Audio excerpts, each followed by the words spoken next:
Well, good morning, everyone. Good morning. Welcome to the New Hampshire Institute of Politics at St. Anselm College. This is New Hampshire's home for politics, as you can see. We want you to come back as often as possible. Today we have two great partners, AARP and the Manchester Chamber of Commerce. I'd like to introduce Robin Comstock now to start the program. Thank you very much for coming.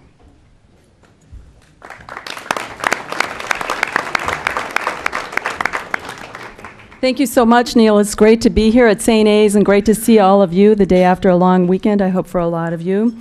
Thank you so much for being here this afternoon. I'd like to extend my personal thanks to each and every one of you for attending today's event.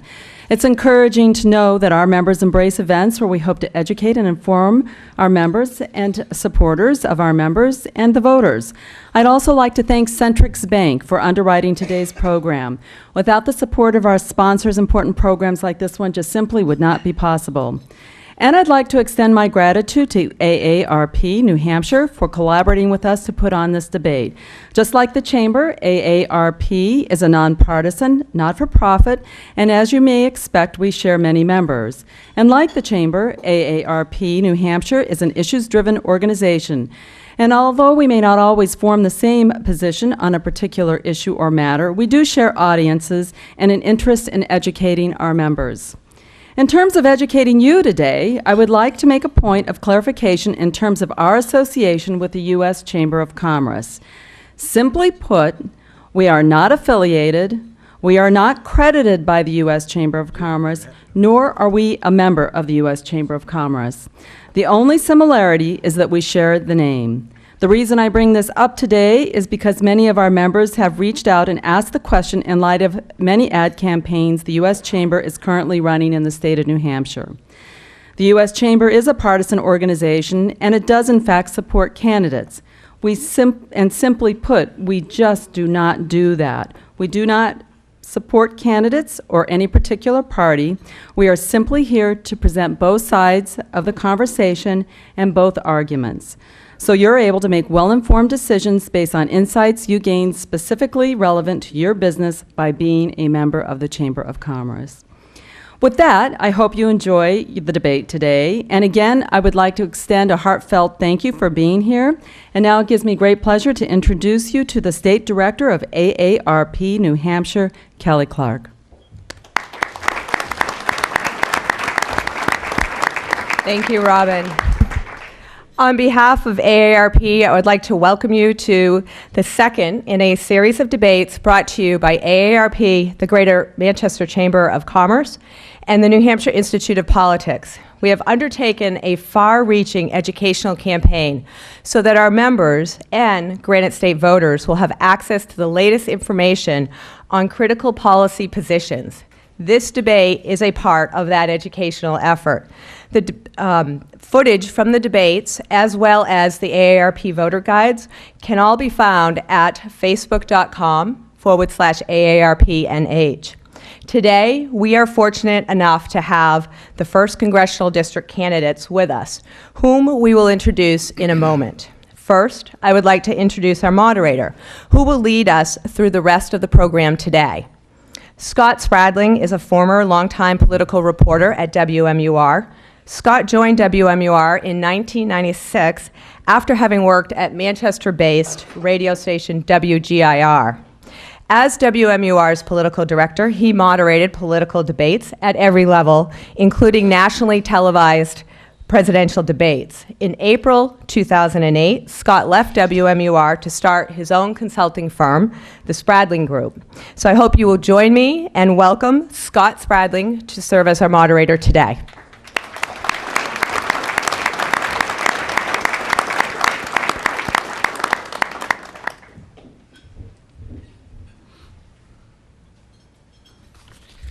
Good morning, everyone, and welcome. Thank you for being here. This should be a very lively session in this our debate for the 1st Congressional District.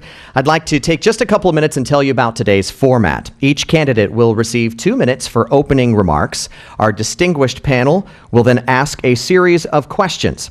Each candidate will get 1 minute for a response. The order for opening and closing was determined just a few minutes ago by the flip of a coin. One quick note for your involvement. As you can see on your table, there are index cards this size. We have some pens out there as well. We would like for you to put one question on a card through the course of the debate. If something crops up that you'd like to hear something about, or if you have a question that you would like for the candidates, please feel free to jot it down. When you're done, just hold it up high in the air. We have folks all around the room that will collect it during the course of the debate. That will take care of the second half of our debate. One last housekeeping measure. Due to the nonpartisan nature of both AARP and the Greater Manchester Chamber of Commerce, audio and visual recordings of events are not permitted unless the attendee has been issued media credentials by AARP or by the Manchester Chamber staff. Now for the introduction of our very distinguished guests. Our first candidate is Republican Frank Guinta.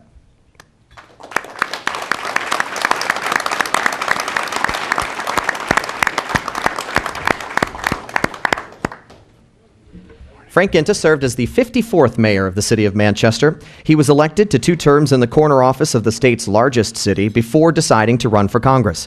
He has also served 2 terms on the Manchester Board of Aldermen and 2 terms as a New Hampshire representative. In the private sector, Mr. Guinta worked with small business in the insurance industry. He graduated from Assumption College in Worcester, Massachusetts, and holds a master's degree in intellectual property from Franklin Pierce Law Center in Concord. Frank and his wife Morgan live in Manchester with their 2 young children, Colby and Jack. I'm also very pleased this morning to introduce Congresswoman Carol Shea-Porter.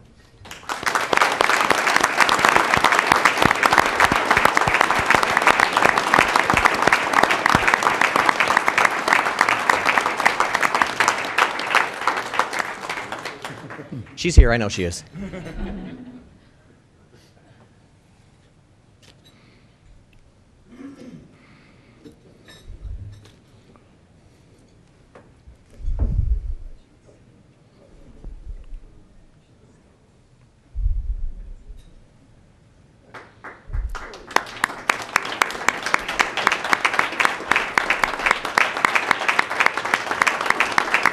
Congresswoman Shea-Porter.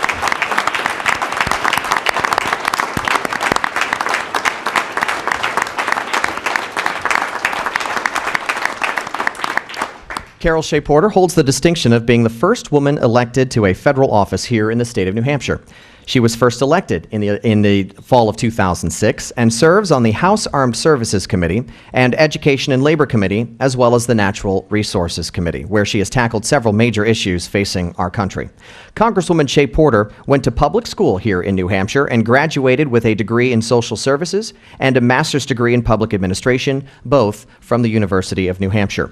Carol and her husband, a military veteran, live in the Rochester area, and the couple has 2 grown children. Welcome. Thank you. Each candidate will have a chance to basically introduce themselves a little bit more, but now I'd like to introduce you very briefly to our panel of questioners this morning. Fred Coker is the volunteer state president of AARP New Hampshire. He is privileged to have over 250,000 members here in the Granite State. He's also president of Coker & Company, a marketing and public relations business for young and fast-growing tech companies. He's also the president of the New Hampshire High-Tech Council. And in his spare 5 minutes, he is producer and host of New Hampshire's Business, a weekly segment that airs every Sunday on WMUR-TV.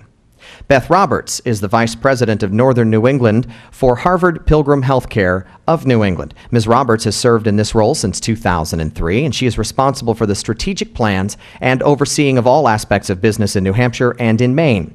HPHC provides coverage to approximately 200,000 people in New Hampshire and in Maine and has experienced strong growth in recent years. Ms. Roberts has been in the health insurance field for more than 2 decades. And Fred Roberge, Vice President of Transportation for Easter Seals for New Hampshire, New York, Vermont, Maine, and Rhode Island.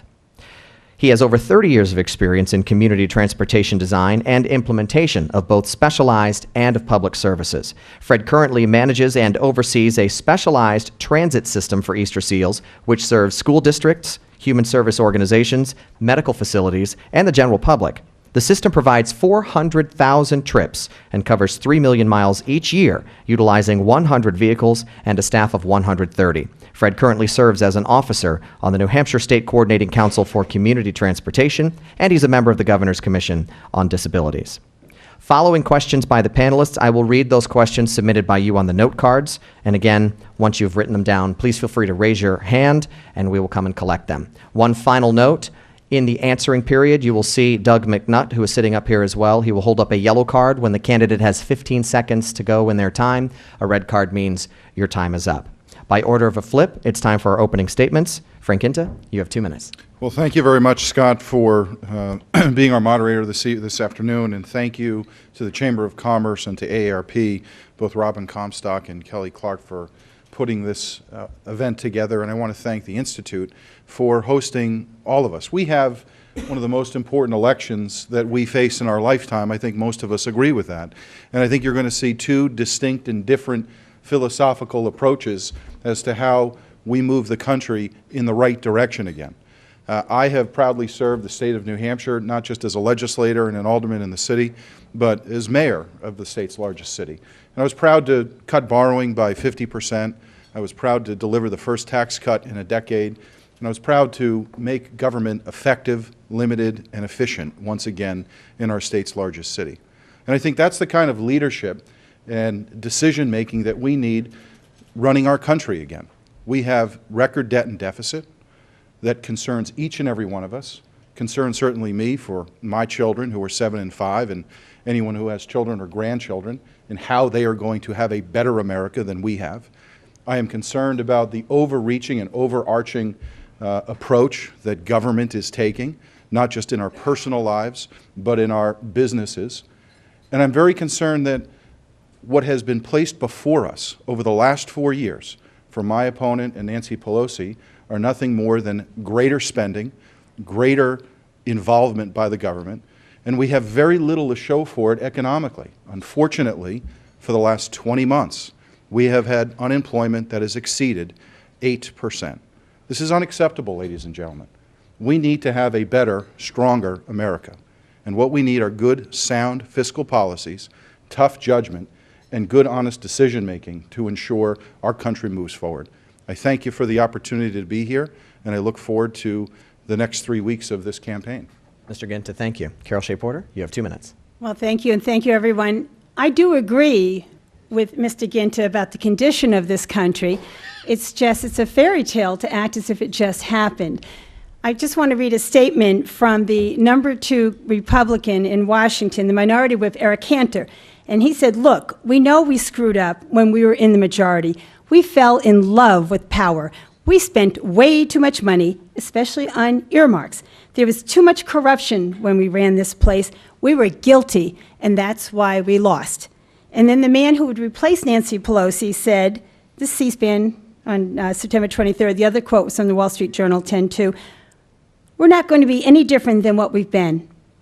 And I fear that is the reality. The reality is that when the Republicans came into power in the White House, we were running a surplus. We saw what happened with the lack of regulation on Wall Street. We know that we fell into economic chaos, close to a depression. We also know that the Democrats pulled us from the brink of a depression, and that we worked very hard. We still have those difficulties, but everybody understands that when the economy arrives on life support, you can't restore it completely that quickly. But what we have done is we have created jobs. We actually have been creating jobs very steadily. I'm sure Mr. Guinta knows that. The private sector has been growing jobs. We have provided unemployment benefits for those who can't find them. We have put money into the economy in the stimulus package, which Mr. Guinta took advantage of and would help his city because he asked for the stimulus funds and earmarks. So he did rely on federal help to get the Manchester economy going and the New Hampshire economy going. So put this all together, I think we're going to have a very vigorous debate. I look forward to it. But I'm proud to say that the efforts that we have made kept this country from going into depression. We are moving forward. We are seeing improvement. Every time you have a job loss, it's a tragedy for the family and the community, but it is picking up. And if we had done nothing, absolutely nothing, we would have been much worse. So thank you very much. Congresswoman, thank you. Our first question will come from Beth Roberts, and she can direct it to Congresswoman Shea-Porter. Congresswoman, the Bush tax cuts are set to expire at the end of this year, and many are calling for them to be extended. Congresswoman Shea-Porter, you have expressed support for extending tax cuts for the middle class. Mr. Guinta, you have expressed support for extending all the tax cuts. Which strategy will benefit the nation's economy the most? I believe that the middle class does indeed need those tax cuts, but I agree with most economists, including Republican economists, who say that we should not be borrowing money from communist China and then giving it to the top 1% who do not need that and indeed will not be reinvesting it. So all evidence shows that the top 1%, when there's just more money coming, they do not put it right back into the economy. So yes, let's help the middle class. But it's wrong to burden the middle class by borrowing the money from China and then turning 80% of that over to people who earn more than $1 million a year or more. It will increase our deficit $700 billion over the next decade. That's irresponsible. Mr. Guinta, 1 minute.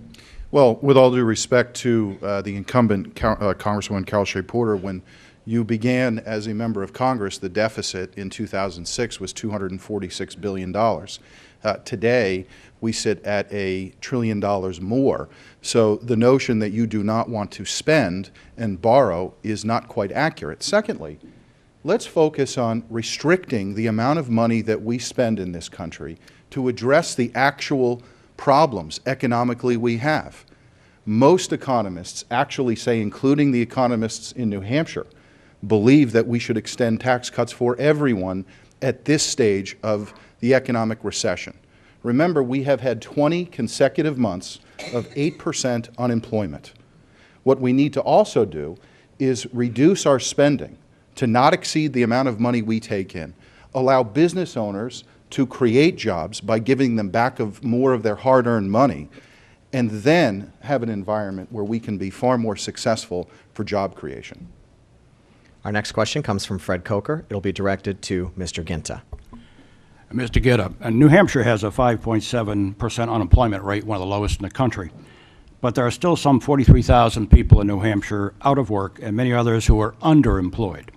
Most would agree that the only way out of this dilemma is a growing economy with more jobs. What role, if any, should the federal government play in helping to create a national atmosphere or provide stimulus and incentives or tax policies that would lead to job growth? And what specific policies would you support as a member of Congress in that regard? Well, unfortunately, according to recovery.org, only 2,700 jobs have actually been created here in New Hampshire as a result of the stimulus, which accounts for about $355,000 per job. That's recovery.org. That's not a Republican organization. That's the website run by our Vice President. The problem here is we are spending too much money. You see job growth only in the federal sector. Since President Obama took office, we have actually created 150,000 federal jobs. We have done little to help the small business owner here in New Hampshire. 80% of our economy is driven by small business. And what we need to be doing is extending those cuts so those small business owners have an understanding of what's going to occur in the next several years. Allow them to start investing in their own companies again, and allow those individuals to create jobs. It's not the federal government that creates jobs. Federal government can create an environment where small business creates jobs, and that's the policy that we need to start focusing on. Congresswoman, 1 minute. Well, thank you for that question. I would like to point out, when my opponent talks about that debt, that part of the problem was they had 2 wars that weren't even put on the budget, Medicare Part D that wasn't paid for, and tax cuts for the top 1%. So that debt came to us. Now, that's a very strict formula that Mr. Guinta is looking at in terms of the stimulus package about how many jobs it created. It does not measure actually the number of jobs created, and I urge people to go and look at that so they can understand that better. It's a little misleading. But the way that we need to get out of this is to start making something here in America. We have to make something. And so what we have seen with these trade agreements is we've sent the jobs overseas. I used to work in factories to pay my way through college. I drive by them now, they're gone. They're gone. So we have to create the environment, and fortunately we have. We have done 8 tax cuts for small businesses, and we've passed some legislation to help manufacturers. Fred, do you have a follow-up? Yeah, let me be specific about our constituency, the seniors in New Hampshire.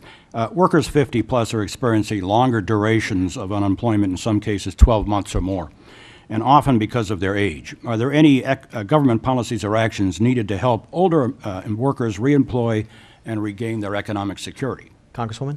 Yes, there are. We have money in programs to help hire older workers. I'm sure you know about the Kennedy Service Act and others.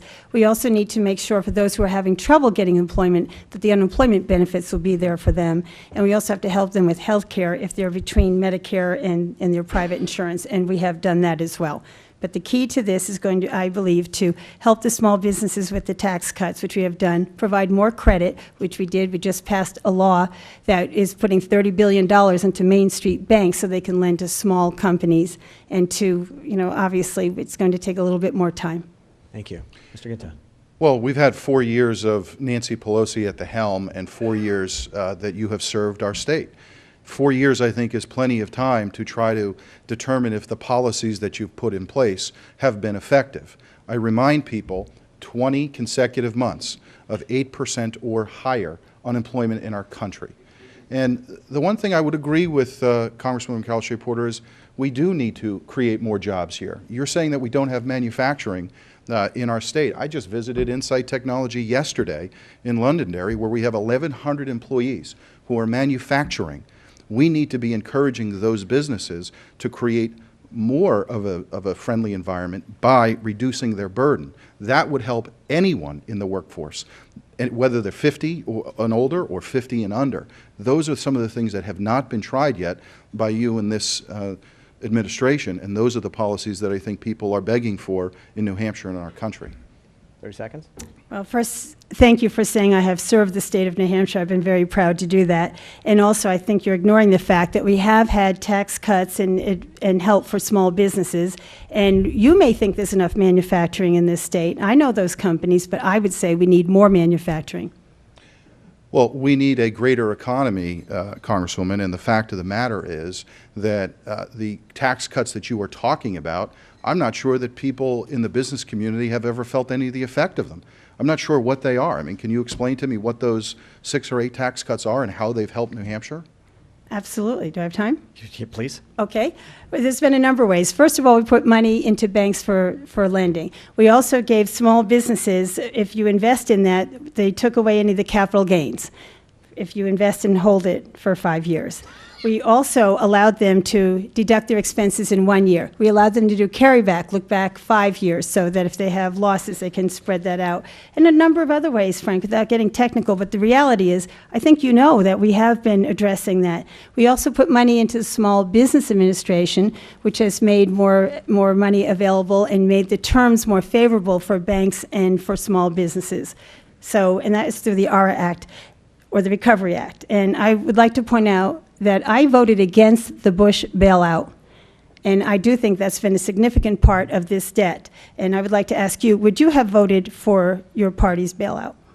No, I would not have. And as you alluded to earlier, people who have served our country have made mistakes and errors, and I think the leaders at the federal level in the Republican side have acknowledged their past problems and challenges. The fact of the matter is, you have not. You have 4 years of spending at massive, massive numbers. We have a record debt. We have a record deficit. And you were the deciding vote to leave Washington, not extend the tax cuts for anyone, and leaving our economy in further peril. I would remind you, recovery.gov, the vice president's own website that he's in charge of, says 2,700 jobs in New Hampshire, $350,000 per job. That is not good, effective management of taxpayers' money. These policies have not moved the small business community into an area of success. It has fostered an environment where they need to pull back. That is not good for our economy. Take 20 seconds. We'll Mr. Guinta, I really don't know how you can say that I cast that deciding vote with a straight face. I just don't know how you can say many of your statements with a straight face. You know that simply is not true. We all voted for that, and you know why? Because we couldn't get it done because of the obstructionism that we're experiencing. The American public understands that there have been difficulties in there. When you have people who say they want the president to fail, they want it to be his Waterloo, and all they can say is no. People out there know it takes 2 to be married, it takes 2 to dance. The American public knows that. So the line that you just used for me is the line that's being used in every single race across the country. Just like the ads are the exact ads, and if you want to go look on YouTube, you can see them. They just plug in a different name. And this is outside money. And I apologize for all those TV commercials that you're seeing.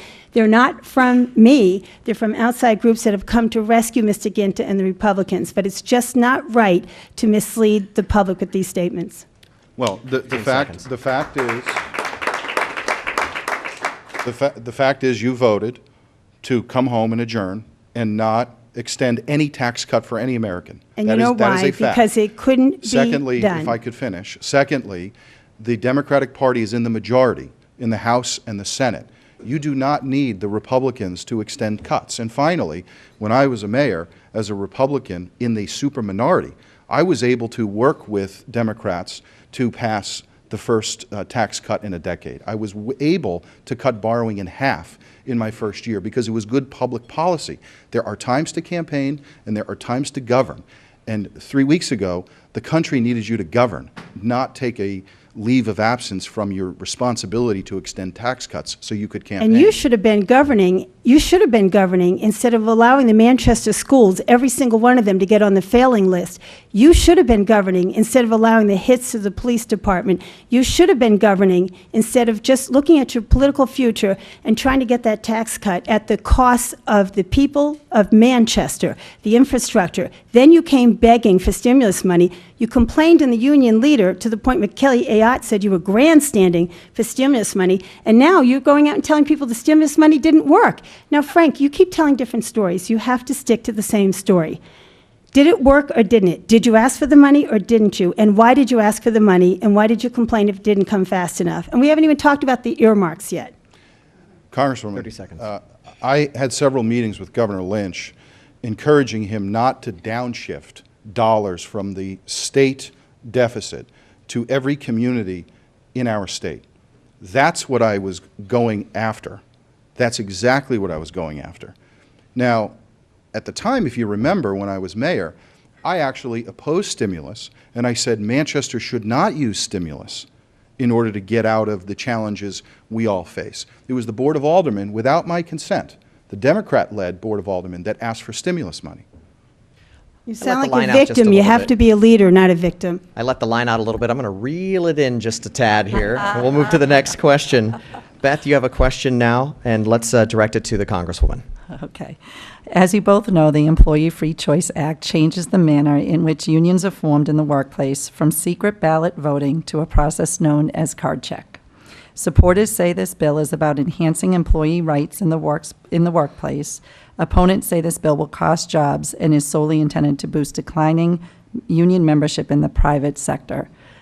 Who is right and who is wrong? Okay, you're talking about the Employee Free Choice Act, and I would point out to you that if people want to form a union, they should be allowed to decide what the terms of the union will be and how they will go about doing that. Right now, it is up to the business owner, and so this EFCA, Employee Free Choice Act, would not forbid a private election. It just allows those workers who are the ones who decide whether to have a union or not, how the vote will be conducted.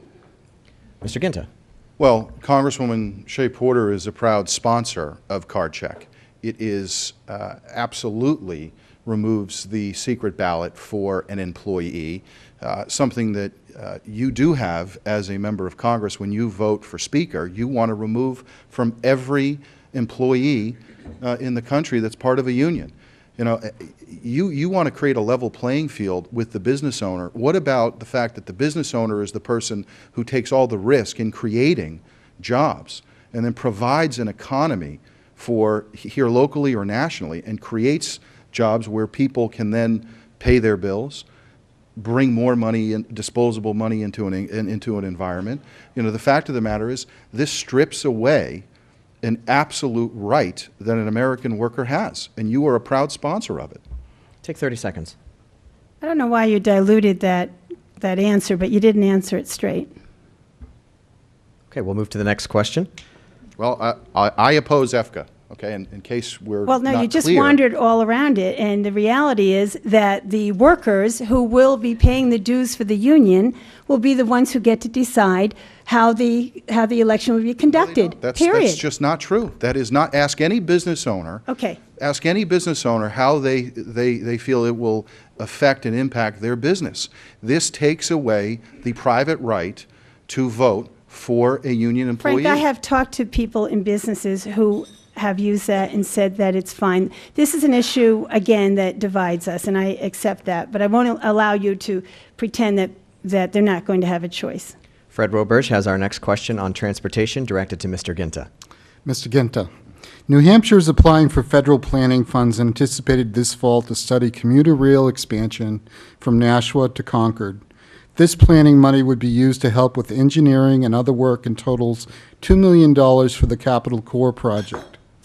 It would also leverage other existing grant money for this project, bringing total funds to study rail to $4 million. DOT Commissioner George Campbell strongly supports the program, along with the Manchester business community and various grassroots organizations dedicated to the issue.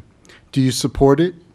And if you do not, what are your concerns and alternate solutions for developing transportation infrastructure in New Hampshire? 1 minute.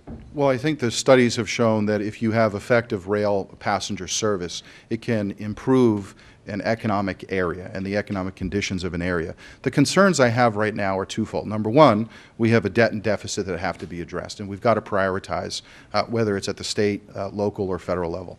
Secondly, of the approximately 39 rail corridors we have in the country, only 3 are profitable.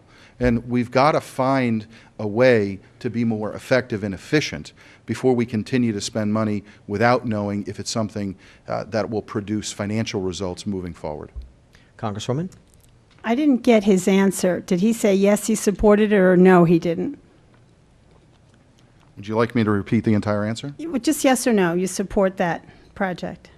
I support the notion of trying to Do you bring... support the project? I mean, you have to vote yes or no on money. Do you support the project?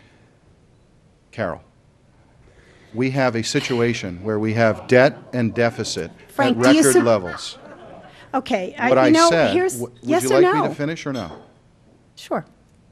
We have record debt and deficit, something that you have advocated for the last 4 years. It has not helped the economy. I'm being asked to spend more money without knowing if it's going to be profitable. What I would like to see is the ability to ensure the taxpayer money will return a profit. Only 3 of the rail lines in the country are profitable. That should be a concern, I would think, to you. Well, we'll take that as a no, he doesn't. And I will tell you, yes, I do.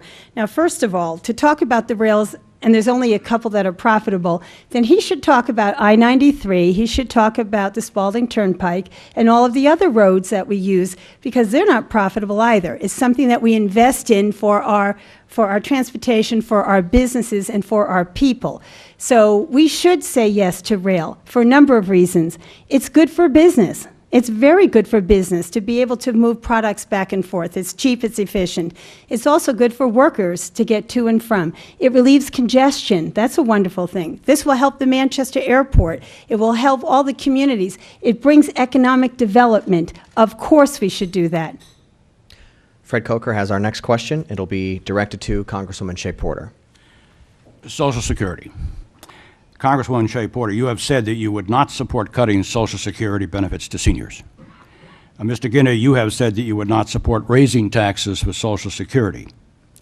Well, addressing the solvency of Social Security will take not only careful work, but also support from both sides of the aisle. What are you willing to consider supporting to address Social Security solvency? Okay, first of all, Mr. Guinta said several things about Social Security. One is that he would privatize it. Another is that he would consider a means test, which is a welfare test, by the way. Seniors would have to go and prove that they needed it. This is why we have Social Security, so that we could allow the dignity, and seniors have paid for this, as you know. They are not driving up the deficit. It's in surplus. They have paid for this. But we do have to tweak it. So what we can do, we don't have to raise the taxes on everybody. We have to raise the cap. Right now, people pay up to $106,800, and then if you earn $1 million, you only pay up to $106,000, and that's not right. It's like buying a $50 sweater and paying tax on the $50 sweater, but if you buy a $500 sweater, you only have to pay on the first $50. We know that we have to do something. It has to be solvent. It not only takes care of seniors, it takes care of widows, widowers, dependents, and disabled people. So it must remain solvent, and we have to show political courage to do it. Mr. Guinta? Well, you know, it's interesting. This issue is used as a political football almost every election cycle. And I think Americans are tired of the he said, she said. You know, I don't want to take Social Security away from seniors like you claim that I do. The fact of the matter is this. We are spending more right now on Social Security than we are taking in. That's fact number one. Fact number two, it becomes insolvent by 2015. Fact number three, it is bankrupt in 2037. So, if you look at that circumstance, there are two things we can do. First of all, if you receive the benefit, a promise has been made to you, we will, as a country, honor that promise. Secondly, is there a different approach that we should be taking for those who aren't even in the system yet, when they are in the system 30 and 40 years from now? I think we should probably look at that so it is solvent for the long term. But that is something that is not ever addressed. And what happens is that this is used as a political football and as a scare tactic. And I think it's wrong to do that. I think members of Congress should work together to try to find a meaningful solution for those who truly are in need of the entitlement. Do I have Take 30. Okay. Those truly in need, Frank, do you know that the country seniors really need that? They've already met the really need it test. Also, a different approach. That's what they tried to do. The Bush administration tried to privatize Social Security. Thank God they didn't succeed, because we saw what happened on Wall Street. The other part of that is what you're telling young people right now is you have to pay for everybody in the system, but take care of yourselves later. What you don't acknowledge is that if that person is 25 years old and disabled, there won't be any Social Security for them. So they won't have time to amass a big fortune or a nest egg to take care of themselves. If they die and leave children, their children won't have money to take care of them. I don't think you understand, Frank, how desperate people are. I receive letters every day begging us to protect Social Security. I didn't say any. 45. I didn't say any of that. What I said was, if we made a promise to people who receive it or have paid into it, we should honor that commitment and promise. But we are already taking out more than we are putting into the system today, and it becomes completely insolvent in 2015. That should be a fact that you are concerned with. Every member of Congress should be concerned with. So my point is, let's stop using this as a political football and get to work with some common sense bipartisan solutions. Has any of that been Yes, would you raise the cap? Would you? Yes. If I could finish my answer, please. It's been long, but go ahead. Well, 4 years you have been a member of Congress. You are attacking me and claiming that I want to eliminate everyone's Social Security, which is wrong. What I'd like to see are people who go to Washington, listen to people in New Hampshire, come up with bipartisan solutions, and move the country forward. What you're doing is attacking me on just about every single issue, rather than talk about what you have done, what you've accomplished, and what Frank, you'd I like put to a do for the proposal out country. there to raise the cap. Would you raise the cap? You have to understand what you're saying is that people who are older now and receive it will collect theirs, and you want the 20 and 21-year-olds to pay all the way through, but have That's not what I nothing said. there for themselves. That's well, not what I how would said. you expect it to stay solvent? You know how it works. It works where you have the workers who are continuing to contribute into the program, and then they receive it. So you have to come up with a plan besides what you just said. Well, I think what I've you're- taken a position. I said that I would raise the cap. That would fix it. What is your position? We've already tried the do-it-yourself, and we know if we had changed it, that Wall Street would have taken away that money. So what is the solution? And what would you say to somebody 25 or 28 years old who is disabled or lost a spouse and had 3 children? 30 more and I'll move on. Well, again, we are spending more money than we are I taking get in. it. That's why I'm asking you to tell me how you would pay for it. We are spending more money than we are taking in. That is a fundamental We get problem that. today. No, I don't think you do. I'm asking you to tell me how you would pay for it. If you want the program to continue, and you said you want the program to continue, you need to say how you would pay for it. I think that's fair.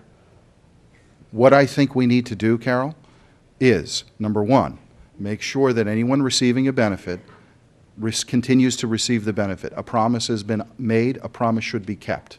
But for someone who does not receive or pay into the system, there needs to be some dialogue about how to ensure the solvency moving forward. When we have the problem of 5 years from now, it is completely insolvent, and then in 2027, it is 100% bankrupt, your solution doesn't work. It kicks the can down the. No, it actually brings money in right away, Frank. That's the whole point. You raise the cap, you have the money right away. What I hear you saying is that you, as you said, and I put it in the commercial, you may have seen it, that the 5- and 6-year-old children, you hope they'll never know what Social Security meant, what the words meant. That sounds to me like you plan to eliminate Social Security, and you have not answered what you would do for the person who lost their spouse, has 3 children, or is disabled at work. What would you do? You have to come up with a plan. To just say, we're going to eliminate it, you're going to kick the people to the curb? I have not said anything that you're claiming I've said. Then pay for it. How are you going to pay for it? What I have said is very clear. It's not solvent today. We have to honor the commitment and promise to surplus. seniors now, and then we've got to shore it up by trying to find a better mechanism for the future. That is exactly what we need to be doing. That's being ignored right now. What is the I'm going to mechanism? stop. I'm going to move forward because we're going to move to the all get along issue of healthcare for a couple of minutes. And Beth, you have a question for Mr. Guinta. Yes, I'm delighted to be asking this question. Healthcare. Are you having fun? The Affordable Care Act was clearly the most high-profile issue Congress undertook this year, and you each have very different views on the impact of the health care bill. What do you think the bottom line will be for business owners who will soon be required to provide coverage for all employees? Will this lower their premiums? Well, I don't support Obamacare. First of all, I think it's unconstitutional, and the country cannot force people to purchase a good or service. Secondly, it does not address its basic expectation, which is to lower cost for business, small business, and the consumer. It has done the exact opposite. We've spent $1 trillion. I've talked to businesses in the last several weeks who are starting to receive from their carriers a 3% surcharge simply because the bill was voted in. And finally, there are people who are now losing their coverage, unfortunately, as a matter of this forced piece of legislation. That is not the intention, I think, that anyone had. What we do want to do is reduce cost and expand the opportunity for a free market system here in New Hampshire. And there are 3 specific things that we can do that I don't think are partisan. They're just logical. First of all, allow a small business owner to pool with other small business owners so they can negotiate with a carrier like I could as mayor. Secondly, allow businesses to purchase health insurance anywhere in the country, which brings immediate free market solutions to New Hampshire, and allow physicians to stop practicing defensively by having meaningful tort reform. Those 3 things alone could have a positive impact on our health care challenges in our country. Thank you, Mr. Guinta. Congressman, take a minute 15. Okay. Well, first of all, he's talking about expanding the free market system here in New Hampshire. There were 2 insurance companies that had the market pretty much wrapped up, so it's simply not true. I'm calling it Obamacare. I know you got those talking points right from Washington. You travel down there frequently for fundraisers. However, all those things that you suggest were done. We did put in pooling so that they can come together and pool to get a better rate. And that's the point of the exchanges, as you know. Also, they can form compacts. New Hampshire can form compacts with other states that drive down costs. But you don't want them to travel all around because we have different consumer protection rules here than, say, Mississippi. And so consumers would see a race to the bottom. The premiums would go up and what would be offered would go down. The other part of it is we should do more in tort reform. And there are pilot programs there to study that. And there's other policies that they've passed. But we do need to do a little bit more in tort reform. As I said, this is not a perfect bill, but we pushed the train out of the station. There's a lot to be done. But Frank isn't saying what he'd give up. What would he give up? The right to have insurance in this country, the right not to be kicked off your policy, the right to stay on your policy if you get sick, the right to have your child covered, the right for seniors to close the donut hole, the right for free preventive exams for new policies and for seniors on Medicare. It doesn't say what he'd give up. Fred Coker, you now have a question for Congresswoman Carol Shea-Porter. Congresswoman, AARP's number one priority in New Hampshire is home and community-based care. Right now, New Hampshire spends over 80% of its Medicaid long-term care budget on institutional care service and nearly 20% on the less expensive home and community-based services. I trust both of you are aware that New Hampshire citizens overwhelmingly prefer home and community-based services. Would you support changing federal law and associated funding rules so that the ability to access home and community-based services is equal to the ability to access institutional care? Absolutely. I'm aware of it, not simply through my work in Congress, but also through my professional work and being in a family that had 3 generations there. They certainly should be able to age in place. And we actually tried to pass a bill to help people so that they would be able to get all of their measurements and their health conditions read by computer through the phone system, so they wouldn't have to go in or have a home health care nurse come out. And we were not able to pass that, I'm sorry to say, but we'll be back with it. Certainly, it makes sense. People should be allowed to stay in their homes, age in place, and receive help. New Hampshire families want to take care of their elderly. My mother and father and our family took care of my grandmother and my great-uncle. One had Alzheimer's, one had a stroke with a lot of medical conditions. There were no services then, really, literally no services. It's getting better, but one of the best ways to control costs and to be more compassionate is to have it at home, and I appreciate that question. Mr. Guinta. Well, part of, unfortunately, what Obamacare did was force a lot of mandates and extra costs to every state in the country, including New Hampshire.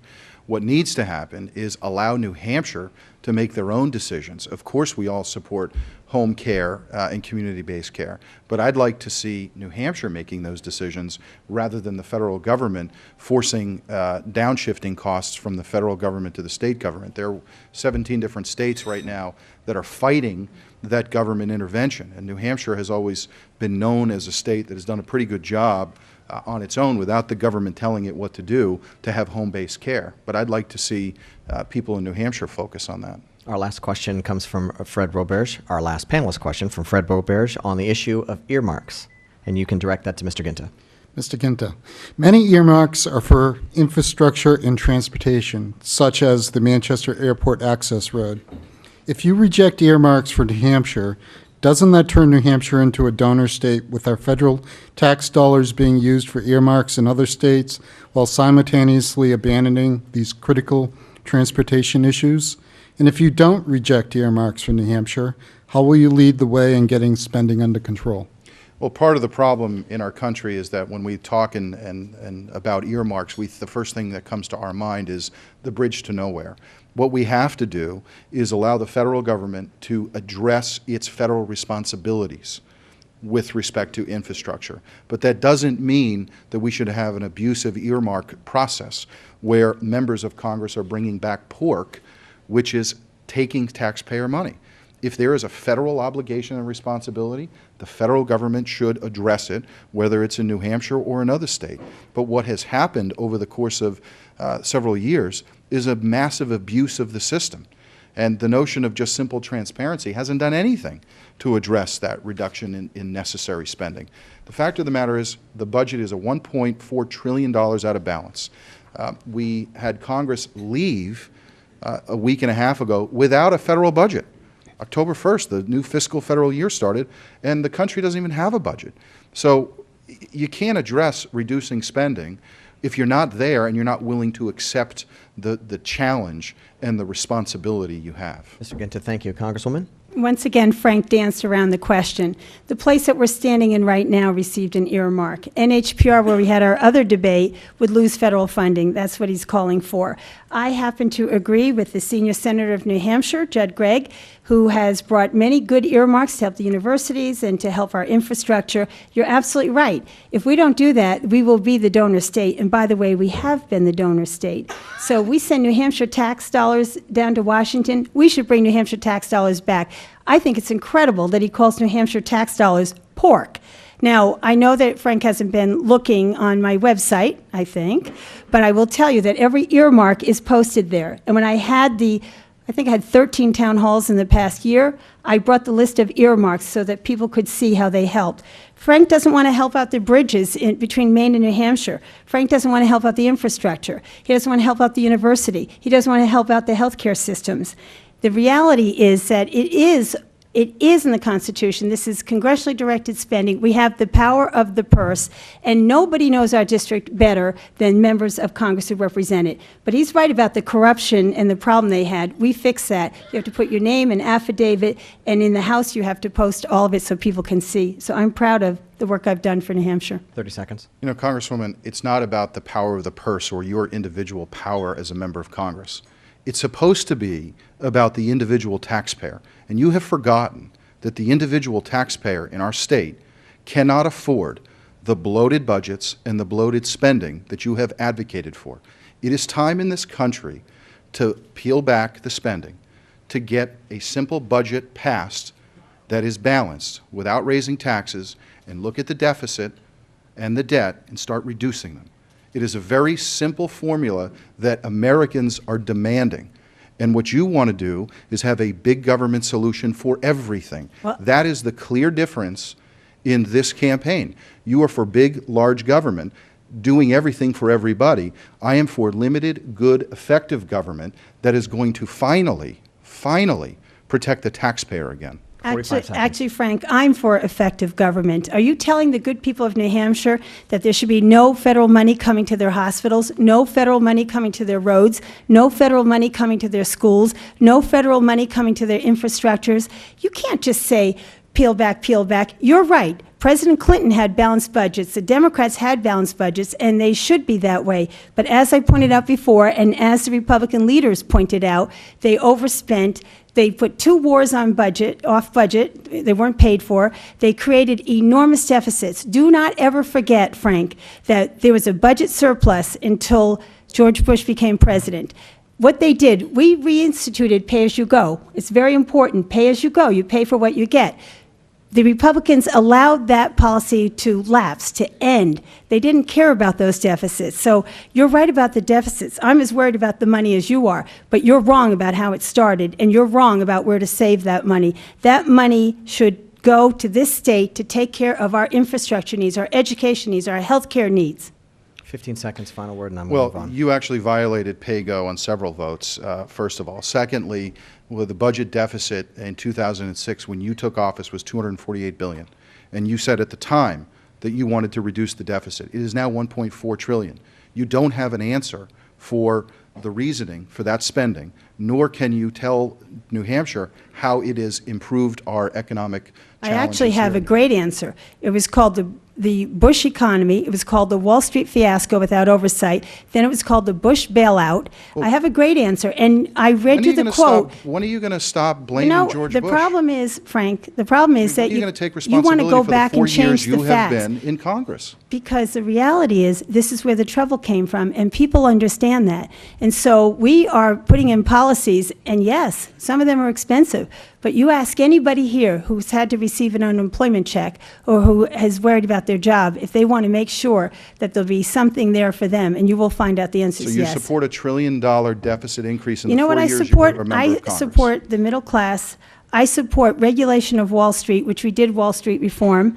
I support taking care of the people, and I support effective government. Not a huge government, but an effective government. That Bush bailout was the big hand on the people, as we all know. Well, I voted from against that. 2006 to 2010, again, the 4 years you were a member of Congress, the deficit increased $1 trillion. Do you support Frank, that? if you want to pay down the debt, why are you willing to go to China and borrow money to give to millionaires? Are you going to say no? You know that's true. Those tax cuts, 80% will go to people who are earning $1 million or more. Will you say no to them? Will you say, no, I'm not going to go borrow money from China and give it to the people who don't need it because we want to be fiscally responsible? I'm saying no. Well, what I will say, well, actually, you didn't say no. Again, $1 trillion in spending and borrowing. What I will say yes to is when the policy of President Kennedy in '62, who said, Let's cut taxes for everyone to get the economy moving again. That is the kind of fiscal discipline that we need in this country. Yeah, I not can't allow borrowing you to and misquote spending. President Kennedy anymore. I love the way you go to Democratic presidents, I'm going to stop but both that of you very didn't quickly happen. because we're running low on time, and I wanted to get to some of the audience questions. We will have Congresswoman Carol Shea-Porter answer this one first. Each of you will get a minute. These came from the audience in the last few minutes. For each of the last 10 years, the costs of brand name prescription drugs have been rising faster than the rate of inflation. If reelected, how would you control these skyrocketing prices? 1 minute. Well, the health care bill is addressing that. And one of the best things, I think, for seniors is starting next year, once they fall into the donut hole, which we are closing gradually, but once they fall into the donut hole, 50% of the prescription drugs, they'll have a reduction in the cost, 50% reduction. Okay. 1 minute, Mr. Guinta. Well, what we need to be doing right now is prioritizing our budget and finding, if we're going to pay for something somewhere in the budget, we've got to find a cut somewhere else.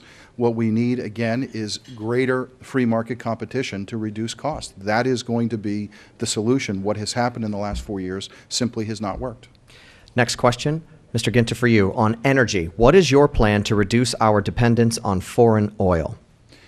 Well, it's interesting that the Department of Energy was created so we could reduce our dependence on foreign oil by President Carter. I don't think anybody thinks that we have reduced our dependence on foreign oil since that time in 1979. What you need to be doing is looking at exploring everywhere so we can have a better opportunity to reduce the price. But these are things that Carol Shea-Porter is not willing to consider. She wants to restrict the areas, which has an immediate impact and spike in the cost of oil, and that affects every middle-class American in our country. Congresswoman, Well, clearly we need energy independence, but Frank wants to close the Department of Energy, and he probably doesn't realize how important they are to the defense of our country. They do a great deal of work for that, and also for renewables, so they're important for economic security as well as national security. So we need to do what the Chinese have done. We're sitting there arguing about this, and they're running away with the technology, building the factories, stealing our technology, and they're succeeding. What do they know that we don't know? They know that their country has to have economic and national security. We can't keep going over to the Middle East, to countries who don't like us, and hoping that they'll sell us oil. Right now we are dependent on oil, but why don't we believe in ourselves that we have the ability to solve these energy problems? We have wind, we have solar, we have biomass, we have everything that we need here. We have natural gas. So for right now, we are in the holding pattern, but we need to invest and invest heavily so that we can free ourselves from dependence on foreign oil. Congresswoman, education question now. How would you address the fact that the U.S. is 27th in education in the world? What are your priorities as it pertains to New Hampshire's education? I think we should be embarrassed about that. We're not happy when the Red Sox isn't #1, but somehow or another, we think it's okay for us to fall down on education funding. We can't compete if our kids aren't educated. And yet over and over you see arguments to cut the Department of Education. As a matter of fact, Mr. Guinta would like to abolish the Department of Education. We need to invest in our kids so that they can have a middle-class life. We must have a vibrant middle class, and it's called investment in education. We suffer for this. We suffer now, and we'll suffer later. We already have jobs, high-tech jobs, that our people don't know how to do. We have been putting money into community colleges and into colleges and making college more affordable. We've put more money into Pell Grants. We've taken steps, but we have a lot more to do. Mr. Guinta? Well, we have 99,000 school districts in the country, and I don't believe that each and every one of them should be treated the same. What I trust and who I trust are the people in local communities, and I believe, as most people in New Hampshire believe, in local control.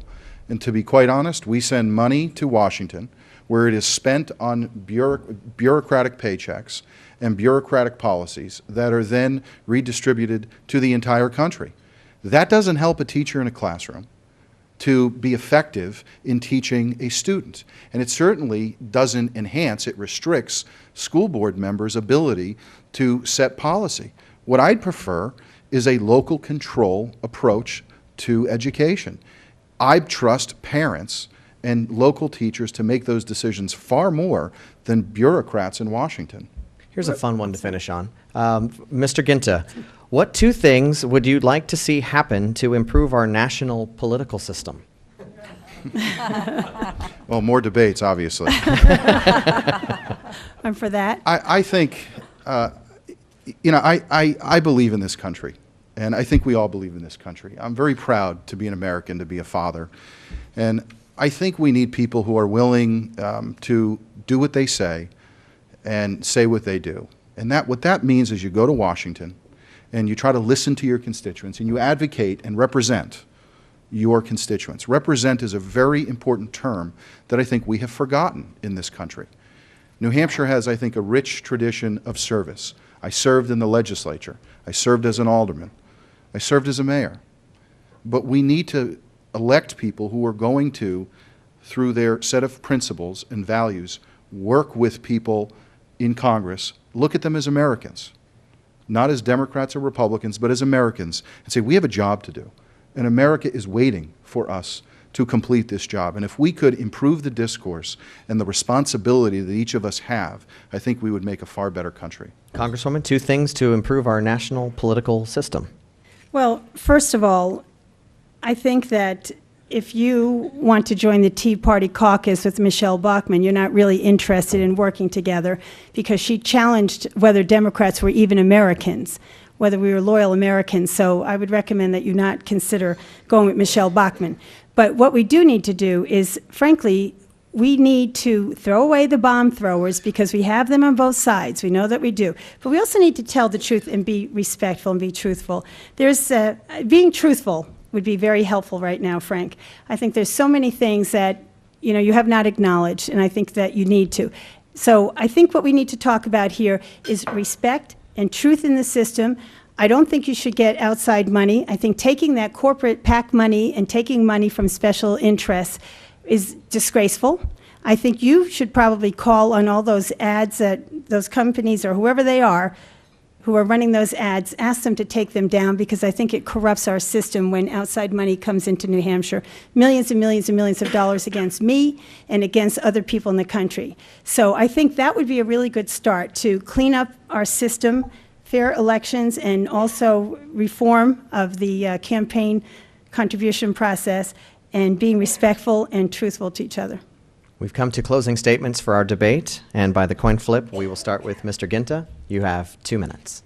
Well, thank you very much, Congresswoman Shea-Porter, for being here and joining us to talk about how we can improve the challenges that we have come under over the last 4 years. Ladies and gentlemen, we have a country that is going in the wrong direction because of policies that are intrusive and invasive in our personal and business worlds.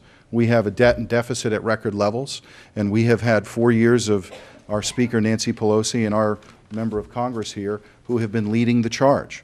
I think New Hampshire is looking for something different. I think New Hampshire is looking for fiscal discipline, fiscal responsibility, adhering to very simple responsibilities like don't spend more money than you take in, adopt and balance a budget and then administer it effectively, and then have a plan to reduce the long-term debt so we do not have to rely on China or other foreign nations for financial stability or economic stability.